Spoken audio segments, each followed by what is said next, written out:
आज की ताजा खबरों के इस अपडेट में बात करेंगे देश भर की तमाम बड़ी और काम की खबरों के साथ ही सरकार की ओर से आज लिए गए कुछ महत्वपूर्ण फैसलों जारी किए गए कुछ नए नियमों की। तो बुलेटिन की शुरुआत करते हैं पहली खबर से। तो त्योहारी सीजन में घर खरीदना होगा सस्ता, होम बायर्स के लिए मोदी सरकार ला रही है स्पेशल स्कीम।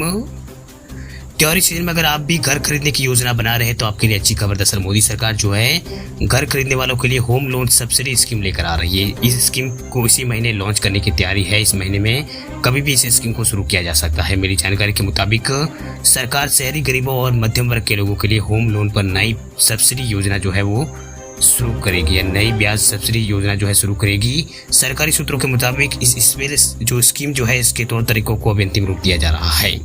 हालांकि यहाँ पर केंद्रीय आवास और शहरी मामलों के जो मंत्री जो है हरदीप सिंह पुरी, उन्होंने यहाँ पर कहा है कि शहरों में घर खरीदने वालों के लिए एक नई होम लोन सब्सिडी स्कीम को इसी महीने यानी सितंबर में अंतिम रूप दिया जाएगा। इसकी घोषणा जो है वो की जाएगी। बता दें आपको कि ये योजना जो है पीएम आवास योजना शहरी के अलावा होगी, जिसके तहत 1 करोड़ 18 लाख घर स्वीकृत किए गए हैं।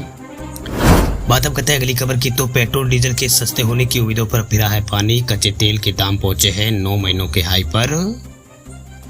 आने वाले विधानसभा चुनाव और लोकसभा चुनाव के मद्देनजर चुनावी लाभ के लिए सरकार जो है पेट्रोल डीजल को सस्ता करने के सरकार का जो मंसूबा है उसके ऊपर पानी फिरता हुआ नजर आ रहा है। दरअसल अंतर्राष्ट्रीय बाजार में कच्चे तेल की कीमतों में बढ़ोतरी हुई है और ये फिर यहाँ पर $90 प्रति बैरल के पार जाने की तैयारी में है। ऐसे में पेट्रोल डीजल के सस्ते होने की संभावना फिलहाल खत्म होती नजर आ रही है। वही आशंका ये जताई जा रही है कि कीमतों में अब और भी तेजी आने की संभावना है। दरअसल अंतर्राष्ट्रीय बाजार में कच्चा तेल जो है 9 महीनों के हाई पर पहुंच गया है। जो ब्रेंट क्रूड जो है उसकी दाम जो है $88.72 प्रति बैरल तक जा पहुंचा है। वही WTI जो क्रूड जो है वो $85.50 प्रति बैरल पर ट्रेड कर रहा है। वही कच्चे तेल का उत्पादन करने वाले देश सप्लाई में कटौती जारी रख सकते हैं, जिसके चलते क्रूड ऑयल की कीमतों में और तेजी देखने को मिल सकती है।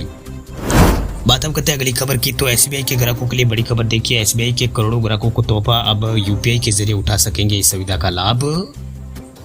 देश के सबसे बड़े सरकारी बैंक जो है स्टेट बैंक ऑफ इंडिया, उसने अपने करोड़ों ग्राहकों को एक बड़ा तोहफा दिया है। दरअसल स्टेट बैंक ऑफ इंडिया ने कहा है कि बैंक ने अपने डिजिटल रूपी में UPI जो सेवा जो है इंटरऑपरेबिलिटी उस सेवा को लागू कर दी है। वही भारतीय स्टेट बैंक के डिजिटल रूपी को सेंट्रल बैंक डिजिटल करेंसी यानी CBDT कहा जाता है। वही बैंक की सुविधा के बाद लोगों को डिजिटल करेंसी में पेमेंट करना जो है लोगों का आसान होगा। इससे पहले ये सुविधा एक्सिस बैंक और येस बैंक ने भी शुरू की थी। वही भारतीय स्टेट बैंक की ओर से जारी किए गए बयान के मुताबिक इस कदम से बैंक का मकसद अपने ग्राहकों को अभूतपूर्व सुविधा तथा पहुंच प्रदान करना है। वही ई-रूपी बाय SBI ऐप के माध्यम से ग्राहकों को सुलभ ये अत्याधुनिक सुविधा जो है वो मिलेगी। वे ग्राहक बिना किसी परेशानी के किसी भी UPI QR कोड को आसानी से स्कैन करने में सक्षम होंगे और भुगतान भी जो है वो कर पाएंगे। बात हम करते हैं अगली खबर की। तो अगली खबर है WhatsApp को लेकर। अब WhatsApp पर चला सकेंगे एक साथ कई अकाउंट्स, यूजर्स को मिलेगा नया फीचर।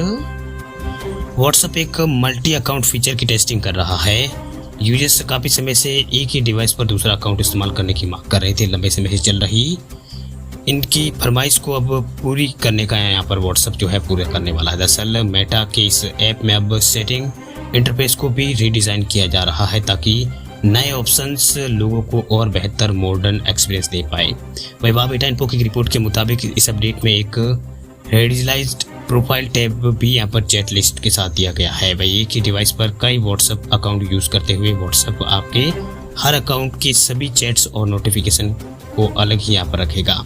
फिलहाल आप अपने WhatsApp ऐप पर सिर्फ एक ही अकाउंट एक्स्ट्रा अकाउंट में ऐड कर सकते हैं, लेकिन भविष्य में ये सुविधा जो है एक्सपेंड कर दी जाएगी। ये अपडेट जो है सभी यूजर्स को जल्दी यहाँ पर मिलने वाला है।